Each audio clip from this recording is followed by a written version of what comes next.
Beleza! Como estamos todos? Felizes? Sim? Prontos para mais uma bela aula de ecologia? Vamos lá? Sim, caminhando. Hoje é uma aula importante, hein? Hoje é uma aula que a gente vai falar sobre poluição em amplo espectro. Uma aula que o vestibular gosta bastante. Uma aula que o tio Enem gosta bastante, ok? Então vamos devagarinho, vamos definir esses conceitos, vamos tentar explorar o maior número possível de formas de poluição para a gente conseguir fazer uma aulinha bonitinha, linda, maravilhosa para você. Então, monstro, vem contigo. Primeira coisa importante, a gente vai ter que definir o que é poluição. Eu coloquei duas definições de poluição aí para você, né? Perceba que são duas definições. Uma é mais, já vem direto no queixo, a segunda definição do Amabis, né? A primeira definição, um pouco mais tranquilinha, diz para a gente que poluição no ambiente, né, significa a presença no ambiente de algumas substâncias que podem ser químicas ou propriamente agentes físicos que vão danificar esse ecossistema. Toda vez que eu tiver a presença de alguma substância química ou a presença de algum agente físico, né, que danifica o ecossistema, a gente está falando sobre poluição. Uma definição um pouco mais ampla para a gente tentar discutir isso. Embaixo ele diz para a gente que a poluição é consequência da atividade humana. Então ele coloca a conta na gente, né? É uma decorrência do crescimento excessivo e descontrolado da espécie humana. Sussu, tem algumas fotos aí de substâncias químicas poluentes, tem uma usina termoelétrica de geração de energia ali para você, né? Com queima de carvão, então toneladas de gases poluentes sendo liberados para a atmosfera, principalmente CO2. Vamos ver qual que é o problema dessa liberação excessiva desse gás para a atmosfera. Então, uma forma de poluição atmosfera. Do lado a gente tem a gerência do lixo. O lixo pode ser um agente físico, né? Cujo processo de decomposição pode liberar algumas substâncias químicas que podem causar sérios problemas com o ambiente. A gente vai ver que o problema do lixo é um problema muito grave, né? A gente vai tentar discutir o que dá para a gente fazer com relação a isso também, ok? Então vamos caminhar um pouquinho.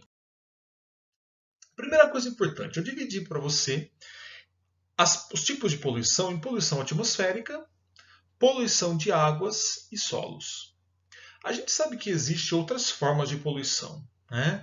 Tem poluição visual, por exemplo, quando você fala da instalação de uma usina eólica, por exemplo. A instalação de uma usina eólica pode causar uma poluição visual. Ninguém quer ir para a praia, por exemplo, né, e ficar vendo aquelas hélices girando, né? Uma poluição sonora também, porque normalmente essas usinas eólicas são instaladas em local de muito vento, né? Então, para aproveitar esse vento. Então, a gente tem poluição visual, a gente tem poluição sonora. São Paulo está cheio de poluição visual e sonora. Quando você cai na marginal ali, né? Você já começa, é tanta propaganda, é tanto cartaz, você já fica perdido, uma poluição visual incrível, né? Uma poluição sonora muito grande, a gente sabe disso tudo. Mas aqui a gente vai bater em cima de poluição atmosférica, as principais formas de poluição atmosférica, poluição de água, poluição de solo. Sussu? Caminhando então, começando pela poluição atmosférica, de uma maneira bem geral, ela é causada por queima de combustíveis fósseis. A gente vai falar um pouco sobre o efeito estufa, e a queima de combustíveis fósseis é uma das causas principais de uma forma de poluição atmosférica. Incineração de lixo, que é uma maneira de lidar com o lixo. Vamos discutir se é a melhor maneira ou não, mas alguns tipos de lixo devem ser incinerados, e toda vez que você queima, reação de combustão, a liberação de alguns gases tóxicos para a atmosfera.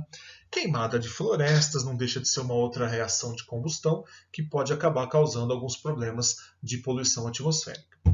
Bom, eu vou especificar aqui para você quais são as principais formas de poluição atmosférica que a gente vai ter que discutir. Então eu coloquei ali, ó. Primeira forma de poluição atmosférica é relativa a um gás chamado de CO. O CO não é o CO2. O CO2 é o dióxido de carbono. O CO é o monóxido de carbono. Você já deve ter escutado falar bastante da intoxicação por CO. O CO é um gás liberado pela combustão veicular também, né? pela combustão incompleta, que tem uma afinidade muito grande pela molécula de hemoglobina, que é a molécula presente no nosso sangue, dentro das nossas hemácias. A hemoglobina tem como função realizar o transporte de oxigênio do pulmão até as células. Só que a ligação entre a hemoglobina e o oxigênio é uma ligação muito fraca e instável. Quando você inala o CO faz com a hemoglobina uma ligação muito forte e estável. Então, ao inalar o CO, esse CO se liga a essa proteína chamada de hemoglobina, que deveria transportar o oxigênio até as células, deixa de transportar esse oxigênio até as células e, consequentemente, você pode morrer por processo de intoxicação. Então, o CO, monóxido de carbono, é um gás liberado para a atmosfera por combustão veicular, né? Combustão incompleta. Às vezes, quando teve aquele... Você deve lembrar quando teve aquele acidente na Botkiss, né? Aquela queima, muita gente que ficou ali ajudando as pessoas, inalando o CO proveniente daquele processo de queima, veio falecer posteriormente, né? Porque uma vez que você inala esse CO, ele gruda, se liga muito fortemente, de uma maneira muito estável, à molécula de hemoglobina, que deixa de transportar o oxigênio, causando quadros graves de asfixia. Ok? Então, cuidado com o gás CO. Segunda forma de poluição à atmosfera, pequenas partículas suspensas no ar. Essas partículas podem ser de sílica, pode ser de amianto, né? A inalação dessas partículas pode fazer com que essas pequenas partículas cheguem até o pulmão. E uma vez que você inala isso chega ao pulmão, né, você pode causar um problema de necrose de tecido pulmonar chamado de silicose, que é um problema muito grave que pode inclusive dar casos de aposentadoria precoce. Algumas profissões estão muito mais expostas a essa inalação. Você pega pedreiro, pintor, né? A construção civil de uma maneira geral. Às vezes você vai lixar a parede, né? Muita partícula suspensa no ar, inalando essa partícula de sílica, inalando essas partículas que podem chegar no pulmão, né? A gente não tem como digerir essas partículas de sílica. Os macrófagos, que são células de defesa, até tentam fagocitar esses antígenos e digeri-los, mas você acaba digerindo o próprio tecido pulmonar e aí você vai perdendo capacidade respiratória. Então, pequenas partículas suspensas no ar, principalmente de sílica e de amianto, podem ser problemas sérios para a nossa saúde com relação à poluição atmosférica. O CO com relação à asfixia. Olha os outros gases ali que eu pus para você. Já é o terceiro caso que a gente tem de poluição atmosférica. CO2, o dióxido de enxofre, o NO2, né, que podem reagir com a água da chuva, causando um fenômeno muito clássico chamado chuva ácida. Ponto importante: toda chuva é levemente ácida, porque na atmosfera existe uma porcentagem razoável de CO2, de gás carbônico. E quando chove, a água da chuva reage com o CO2 formando ácido carbônico, que é um ácido fraco. Então toda chuva tem um pH levemente ácido. O problema é quando você tem na atmosfera outros gases, como o dióxido de enxofre, que eu coloquei ali para você, liberado pela combustão veicular também, principalmente gasolina e óleo diesel, que você reage, né? Se a taxa de dióxido de enxofre estiver muito alta na atmosfera, reagir com a água da chuva, você pode formar o H2SO4, que é o ácido sulfúrico, né? Que é um ácido bastante forte. E como consequência, você pode ter uma redução no pH dessa água da chuva, que pode causar uma série de problemas ambientais, né? Acidificação de rios, lagos, né? E com essa alteração de pH, você pode alterar a atividade enzimática, né? Então, perda de fauna, de flora, mortandade de peixes, ok? Além de uma perda para o meio ambiente, você pode ter uma perda cultural. A gente sabe que essa chuva ácida pode ser responsável por acabar corroendo, né, alguns monumentos históricos, como eu coloquei aí na fotinha para você. Então, cuidado com chuva ácida, cuidado com a presença de alguns gases na atmosfera que reagem com a água da chuva e formam ácido, podendo acidificar rios, lagos, tendo uma perda de biodiversidade ou uma perda também histórica. Ok? Tranquilinho? Então, chuva ácida, um outro evento de poluição atmosférica bastante clássico de vestibular. Bom, a gente sabe também que o CFC foi muito cobrado. Durante muito tempo falou-se sobre o clorofluorcarbono, né, o CFC. O clorofluorcarbono, que eu coloquei aí para você, Ele é um gás que ele era muito usado, por exemplo, no ar-condicionado, na geladeira, né? Que ele era um gás que resfriava o ar. E esse CFC, o nome dele na verdade é triclorofluorcarbono, né? Para a gente deixar bem bonitinho aí. Ele, quando liberado para a atmosfera, começou a perceber que esse CFC poderia causar um efeito sobre a nossa camada de ozônio. Bom, o que a gente pode comentar com relação a isso? O ozônio é um gás chamado de O3 e ele é muito importante. Lá em cima, a 25, 30 quilômetros de altura, né, passada aqui da superfície do planeta Terra, você tem a presença desse gás que é o O3, que é o ozônio.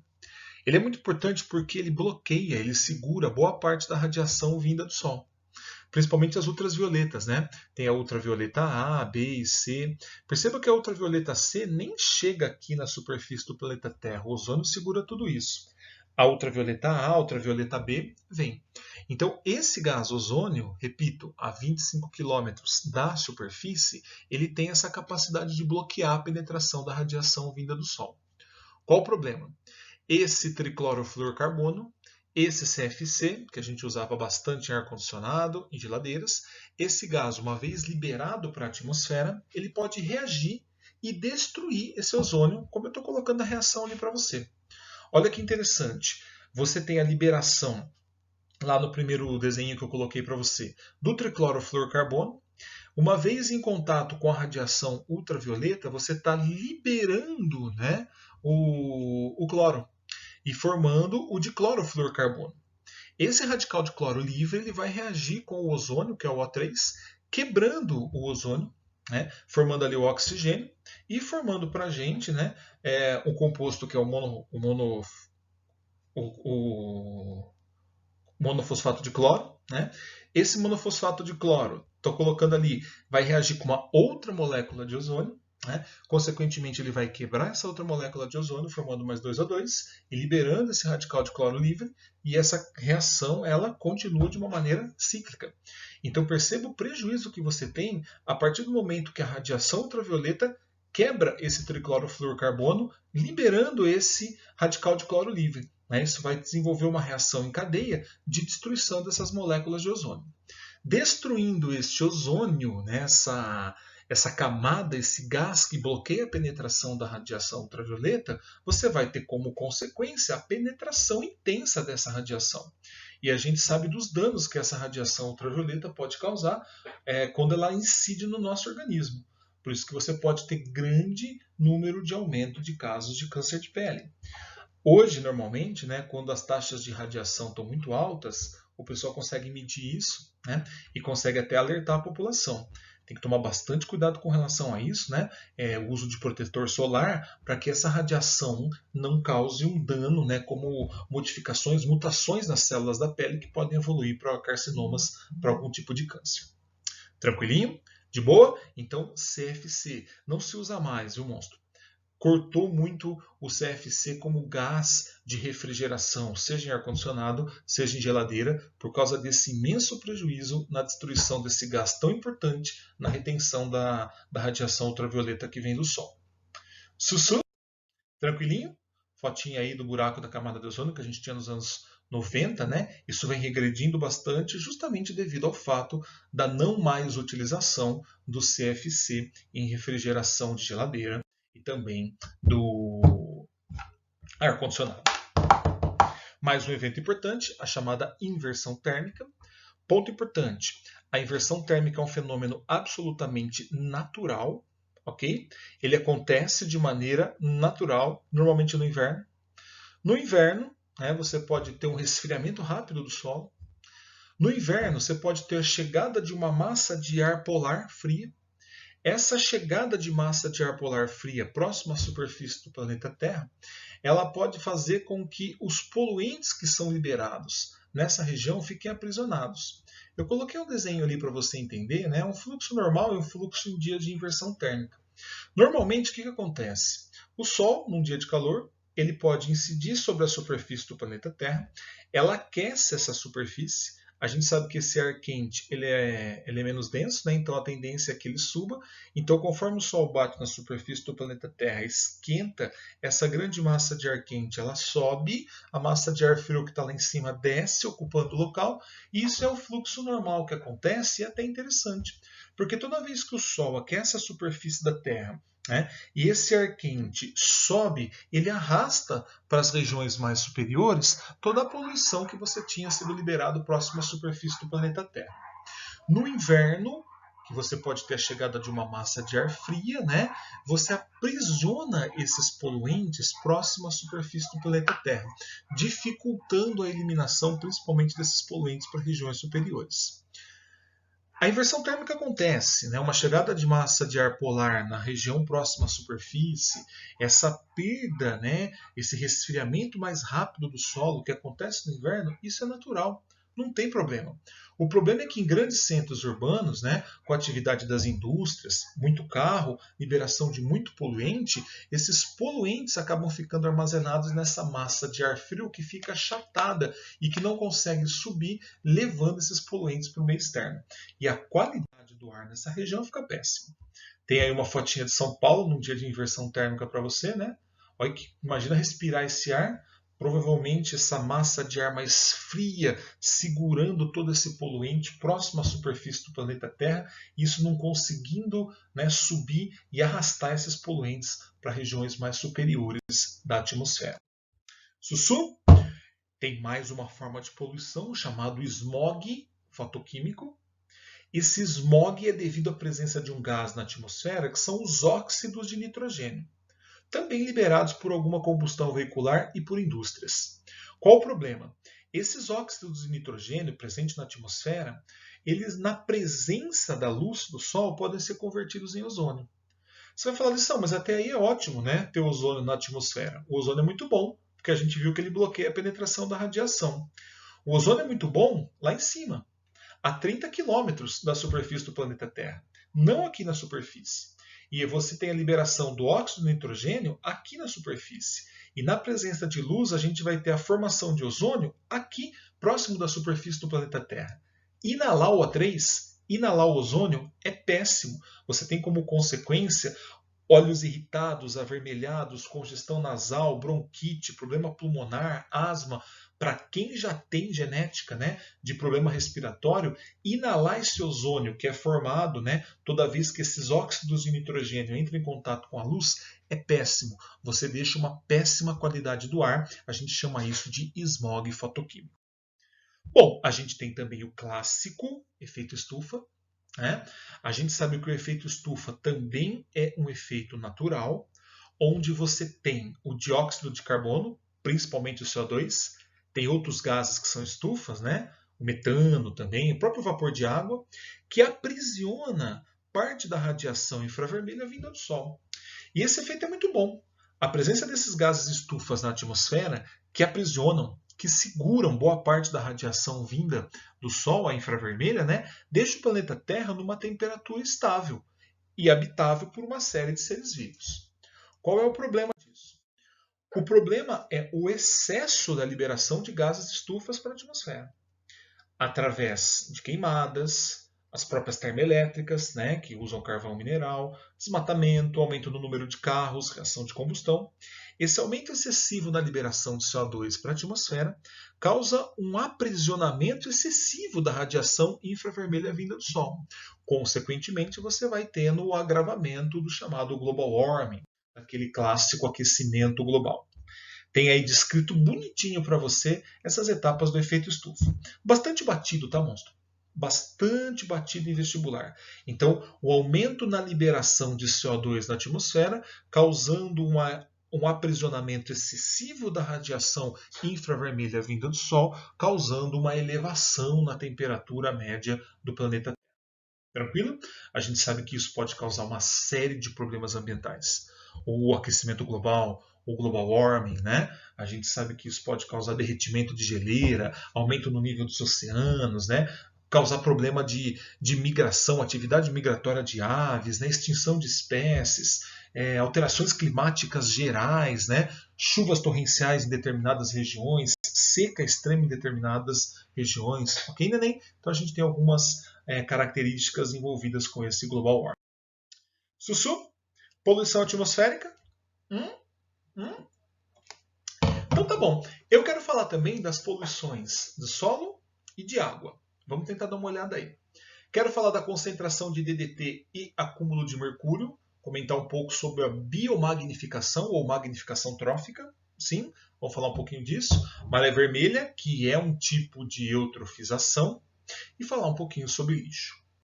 Seguindo então, primeira coisa importante, o DDT, o dicloro de feniltricloroetano.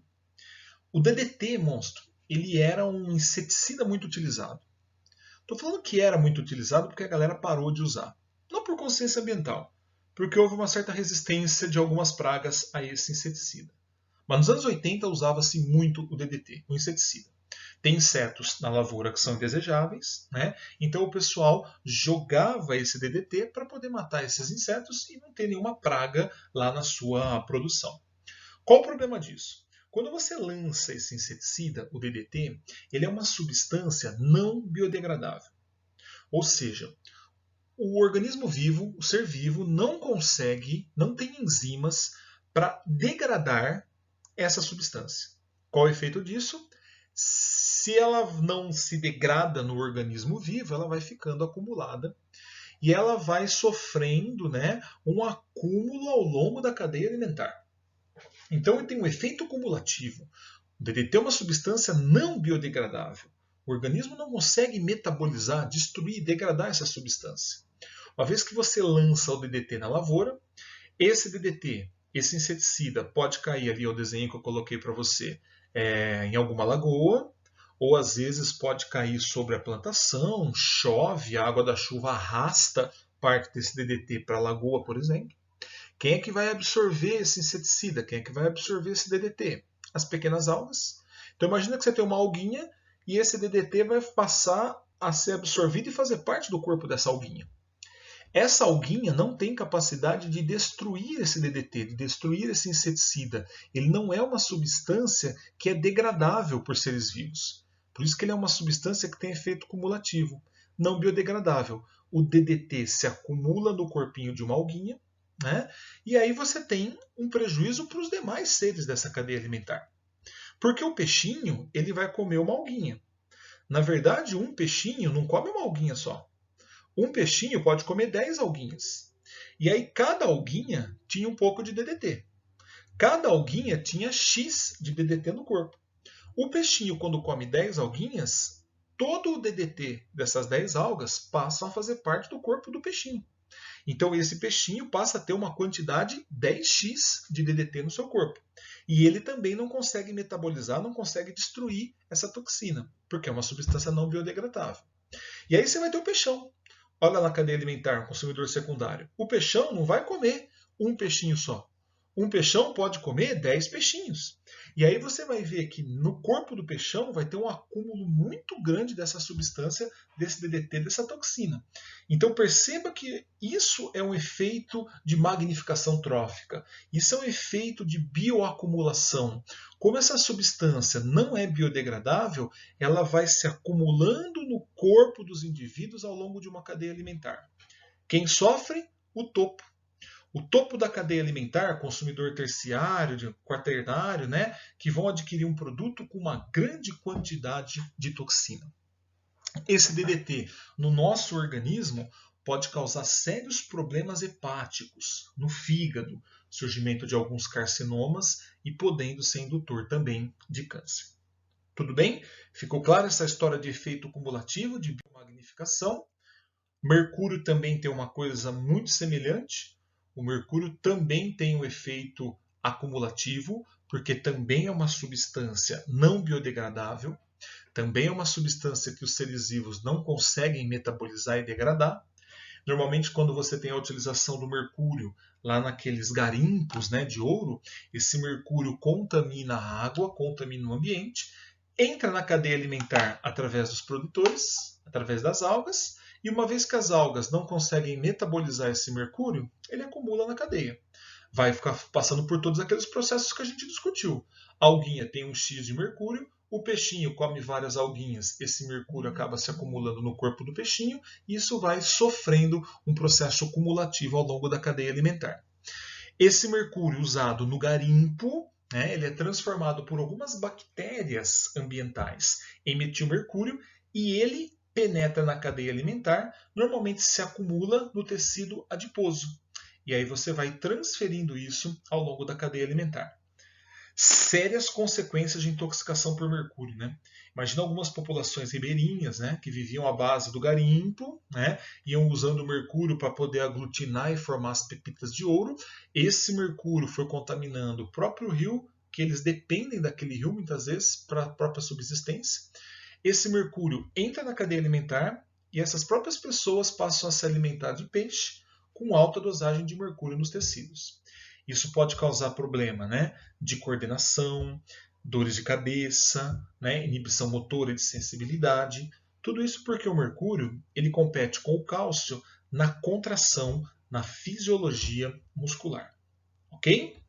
Tranquilinho? De boa? Sussu? Isso é o efeito de biomagnificação. É o efeito de substâncias que não são degradáveis por organismos vivos. Então elas vão se acumulando ao longo da cadeia alimentar e sempre os consumidores terciários e quaternários acabam sofrendo mais porque vão adquirir um produto com uma grande quantidade dessa toxina. De boas, monstro? Sim? Seguindo, a maré vermelha, eu acho que você lembra disso, é um tipo de eutrofização, porque a eutrofização sempre acontece quando você tem uma proliferação excessiva de algas, devido à presença de esgoto no ecossistema aquático. O esgoto pode ser doméstico, agrícola, industrial, funciona como um fermento, né, como um adubo, que acaba estimulando a proliferação excessiva de algas. Sempre que você tiver a liberação de esgoto e uma explosão demográfica no número de algas, você está tendo um caso de eutrofização. E a maré vermelha é uma eutrofização de um tipo específico de alga, que é uma alga vermelha marinha chamada de pirrofita. Então, quando você lança esgoto no mar, a presença desse esgoto promove uma proliferação excessiva dessa alga vermelha, chamada de pirrofita, só que ela tem um agravante. Essa alga vermelha, pirrofita, que se reproduz intensamente devido à presença de esgoto no mar, ela acaba liberando uma toxina no ambiente. E essa toxina, que essa alga libera, ela acaba matando outras algas e prejudicando outros seres vivos dentro dessa cadeia alimentar. A intenção dessa alga é justamente isso, né? Eu, alga, produzo uma toxina para poder matar os outros seres vivos que estão vivendo do meu lado. Para que eu possa sobreviver, ser a única viva naquele ambiente e usar todos os recursos naturais, evitando a competição. Essa toxina produzida por essa alga, ela pode ser tóxica para outras algas, para peixes, para moluscos, para crustáceos da região, para você. Caso você engula um pouco dessa água com a toxina, ou caso você coma algum molusco, algum crustáceo, algum peixe da região, né, que tem essa toxina, isso pode causar sérios problemas para o seu organismo também de intoxicação de fígado. Sussu? Então, maré vermelha, proliferação excessiva de algas, pirrofitas, marinhas, devido à presença de esgoto nos oceanos. Olha que interessante, estou abrindo outro parênteses aqui para falar de eutrofização de um modo geral. A eutrofização, de uma maneira geral, é toda a proliferação rápida, excessiva de algas, devido à presença de esgoto no oceano ou nos ecossistemas de água doce também. Eu fiz questão de colocar a etapa por etapa de um processo de eutrofização para você. Então eu coloquei que todo o processo de multiplicação de algas, toda explosão demográfica no número de algas, ela começa pela liberação de esgoto. Então tem a liberação de esgoto doméstico, industrial ou agrícola, seja lá qual for. Nesse esgoto, muitas vezes você tem muitos nutrientes à base de nitrato, fosfato, enxofre, que funcionam como um fermento, como um adubo, que estimula a rápida proliferação das algas. A gente chama essa proliferação excessiva de algas de florescimento ou bloom. Quem que causa essa proliferação excessiva de algas são os nutrientes presentes no esgoto que foi liberado no ecossistema aquático. Bom, algumas algas acabam ficando mais na superfície, tendo acesso à luz, fazendo fotossíntese. Algumas algas mais inferiores acabam não tendo acesso à luz e acabam morrendo. E a morte dessas algas, elas vão sofrer um processo de decomposição. As próprias bactérias presentes no ecossistema aquático vão decompor essas algas que acabam morrendo pela falta de acesso à luz para a realização da fotossíntese. Essa decomposição feita por essas bactérias é uma decomposição aeróbica. Essa decomposição feita pelas bactérias esgota o oxigênio presente na água. Então, as bactérias usam o oxigênio dissolvido na água para poder decompor essas algas que morreram. Consequência, esgota-se a taxa de oxigênio nesse ecossistema aquático. Todos os outros seres vivos que precisam de oxigênio para viver ali acabam morrendo. O esgotamento do oxigênio causa a morte dos peixes e de outros animais, que também vão sofrer decomposição posteriormente. Só que aí essa decomposição ela vai ser anaeróbica, uma vez que já não tem mais a presença de oxigênio ali no ambiente. E essa decomposição anaeróbica, feita por algumas bactérias, acaba liberando uma série de gases tóxicos e aquele cheiro desagradável. Isso é um indicativo muito bom de eutrofização, mau cheiro. Se você chegar perto de um rio, perto de um lago e o cheiro está ruim, das duas uma. Ou tem alguma descarga de esgoto ali pertinho, por isso que o cheiro está ruim, ou está no estágio final de eutrofização, no estágio onde a decomposição desses animais mortos é uma decomposição anaeróbica que acaba liberando alguns gases mal cheirosos e tóxicos. Aqui tem uma fotinha para você. Olha que bonita essa foto aqui, né? Um rio totalmente eutrofizado. Então você vê um espelho de água e uma proliferação excessiva de algas. Provavelmente tem uma fonte de esgoto aí. E aqui embaixo você já vê a morte dos peixes, né? Justamente devido ao esgotamento de oxigênio. Já é o estágio final da eutrofização. Quando você pega um estágio inicial de eutrofização, você pode fazer uma catação manual, né? E retirar essas algas. Mas você precisa saber aonde está a fonte de liberação de esgoto, porque é esse esgoto que está causando a proliferação excessiva dessas algas. Ok? Tranquilinho? Então, esse é um processo muito importante de eutrofização que o vestibular gosta bastante. Monstro por fim. Lixo. Coloquei um dado assustador que cada indivíduo aqui no Brasil produz, em média, 900 gramas de lixo por dia. Olha que coisa maluca, quase 1 quilo de lixo por dia. O que dá, só em São Paulo, 15 toneladas por dia. O que a gente faz com tudo isso? Tem algumas soluções. A gente sabe que o lixo pode ser destinado a um lixão, que é a pior forma de descarte. O lixão, você cava um buraco no chão, começa a jogar lixo, até uma hora que esse lixão vai entupir de tanto lixo. Não tem uma impermeabilização de solo, portanto aquilo fica a céu aberto. Aquilo atrai rato, aquilo atrai uma série de insetos, uma série de doenças. Né? A decomposição desse lixo gera o churume, que pode penetrar no solo, contaminar lençol freático. Isso causa um dano ambiental terrível. Você vai falar, lição, mas ninguém usa lixão. Não, é a principal forma de descarte no Brasil atualmente, o lixão. Ok? Muito mais barato. Hoje a gente tem muito aterro sanitário. As coisas estão evoluindo um pouquinho. E o aterro sanitário é um lixão melhorado. O aterro sanitário, você também cava um buraco. Só que você não vai jogar lixo lá naquele buraco que você acabou de cavar. Você cava um buraco e você impermeabiliza aquele buraco. Então tem uma série de camadas de impermeabilização, com concreto, com cascalho, enfim, para evitar que o lixo que você jogar ali dentro, na hora que for sofrer decomposição, aquele churume penetre e contamine o solo e o lençol freático.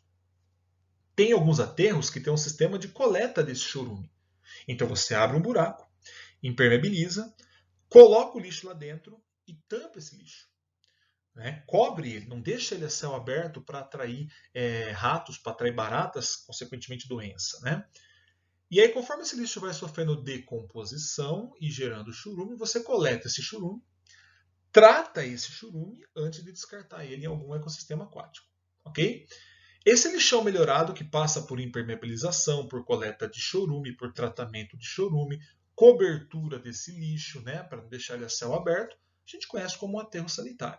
É uma alternativa mais interessante para você lidar com o lixo. Tem a incineração, não tem como livrar, lixo hospitalar normalmente, né, precisa ser incinerado, porque tem chance de contaminação, agulha, luva, bisturi, né? Às vezes membros, né? Peças de pessoas, isso tudo precisa ser incinerado. Então, incineração também é uma forma de lidar com lixo, principalmente hospitalar. Incineração, queimou, gera alguns gases tóxicos, né? Também tem o seu efeito. E a reciclagem? Hoje a gente sabe que aterro sanitário e reciclagem são duas combinações muito boas. Se você consegue separar o seu lixo, né, na parte reciclável, você sabe que o grande volume de lixo que você produz é um lixo reciclável. Destinando esse lixo para reciclagem, você vai ver que o volume de lixo a ser descartado no aterro sanitário é muito menor. Tá? Então, esses dois processos parecem ser interessantes com a questão de lidar com o lixo. Cuidado que todo aterro sanitário, né, ele tem que ter uma zona de escape para o metano.